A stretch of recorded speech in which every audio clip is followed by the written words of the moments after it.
Have a blessed day mga kapamilya. So guys, ngayon ay nandito na naman tayo sa ating kusina. So ngayon guys, magluluto tayo ng sour fish or paksiw. Paksiw na isda. So this is our ingredients sa ating pagluluto ng paksiw na isda or sour fish. Siyempre, ang kailangan natin ay isda. So meron tayo ditong mackerel na binili natin sa ICA. So meron tayo ditong ginger. Yan. Tapos meron tayo ditong garlic, onion, siling green. And then, ito ay optional lang, spring onion. Dahil nakita namin siya sa rep. Baka masira. So, ginamit na namin.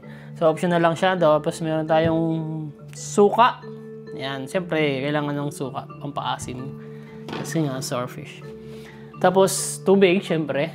Tapos yung mga pepper and salt or additional na pang ating ingredients. So, yun guys. Simulan na natin magluto. So, itong gagawin natin. Madali naman siyang magluto guys. Bari, gagawin lang natin hanay lang natin yung mga isda.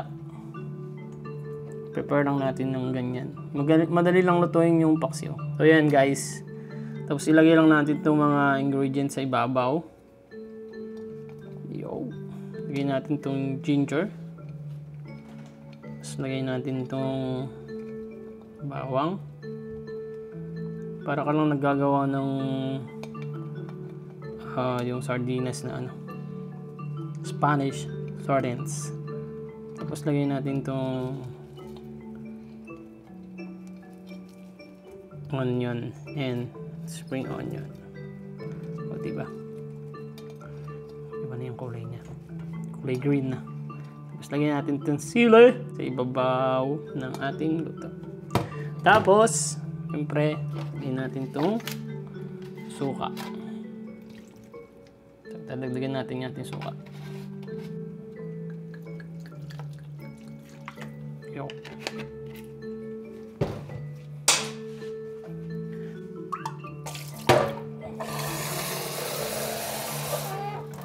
Tapos, tubig. Iyapaw lang natin yung tubig dun sa ating isda para pag ma-even yung luto niya. Tapos lagyan natin siya ng pepper. Yun, swimming na mga isda. So ground black pepper yung lalagay natin.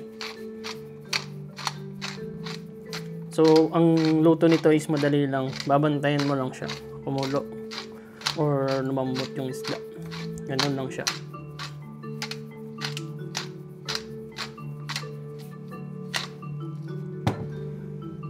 Tapos asin. Ito ang gamit natin is Himalayan salt.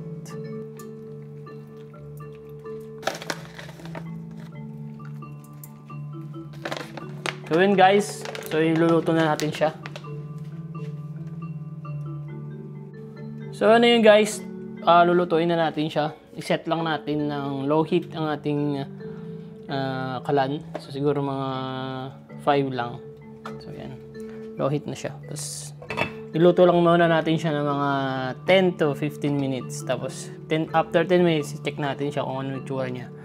Tapos if hindi pa siya okay, then mag-add tayo ng 5 minutes sa pagluluto. And then if hindi pa, edi mag-add pa tayo ng ilang minutes pa. So yun naman guys. Let's go. 2,000 years later.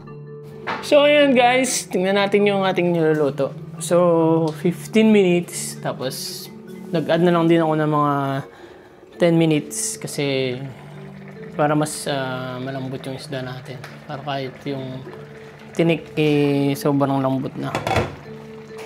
Pero syempre hindi natin makakain yan. Hindi naman siya kagaya ng Spanish sardines na pati tinik ay kain. So tingnan natin guys.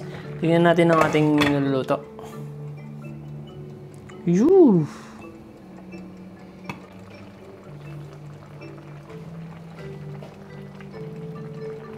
So yun guys, medyo nag-reduce lang din ako ng sabaw ng ating paksiw or sour fish. So mas masarap kasi siya na medyo konti lang yung sabaw. Para mas naluto yung asim ng suka. Pero depende naman sa luto niya guys, kung gusto niyo medyo masabaw. Pwede rin naman na yun, tamihan niyo yung sabaw.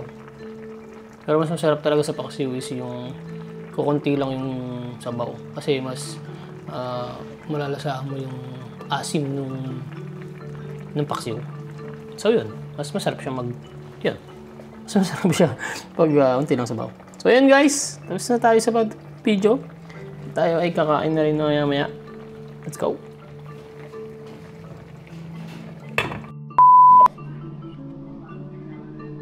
So yun guys, kain na tayo. Ayan, may kain tayo. So yan yung ating paksiw na galunggong. Remember yan, siyempre nga dahil sa usawa na patis na may sili. So let's go guys, let's eat! So yun guys, maraming salamat sa panonood guys! God bless and ingat!